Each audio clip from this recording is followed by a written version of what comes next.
Cette chronique est une présentation de l'atelier de mécanique J.L. Leclerc et Fils. Bonjour, aujourd'hui je m'adresse à ceux qui ont un véhicule, mais qui font moins de 10 000 km par année. Ces gens-là, ils ont un problème avec leur véhicule, peu importe la marque du véhicule, c'est que la batterie a de la difficulté à bien performer l'hiver.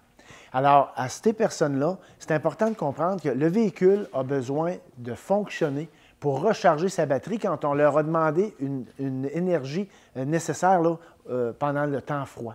Ça veut dire que de démarrer le véhicule, le faire virer 5-10 minutes, là, il y en a qui nous disent comme de quoi ils sont généreux, ils l'ont fait virer 10 minutes de temps. Bien, malheureusement, je vais vous décevoir, mais c'est pire. Dans le 10 minutes, il n'y a pas le temps nécessaire pour réchauffer le dessous du capot, réchauffer la batterie pour qu'elle soit à sa pleine capacité pour emmagasiner l'énergie que l'alternateur fournit. Et de faire virer un véhicule au ralenti, ce n'est pas la même performance que de le faire virer sur la route à 1000, 1500, 2000 d'RPM. Il faut comprendre que c'est une machinerie, il faut que ça roule. Alors, ceux qui démarrent le véhicule dans les temps froids, juste pour le réchauffer, pour le faire partir, souvent, c'est pire. Ce qu'on va vous proposer, c'est, tant qu'à le partir, bien, on ne fait pas juste le partir, le déplacer, l'arrêter, et le partir, le redéplacer, l'arrêter.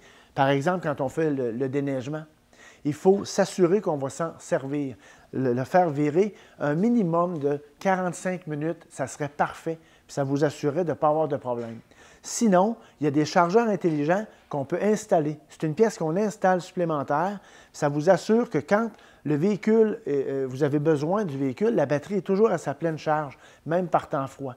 Ça se branche un petit peu comme un chauffe-moteur, mais ce n'est pas un chauffe-moteur, c'est pour recharger la batterie. Pour plus d'informations, pour voir si votre véhicule a besoin de ça ou si votre mode de fonctionnement en a besoin, contactez votre mécanicien de famille.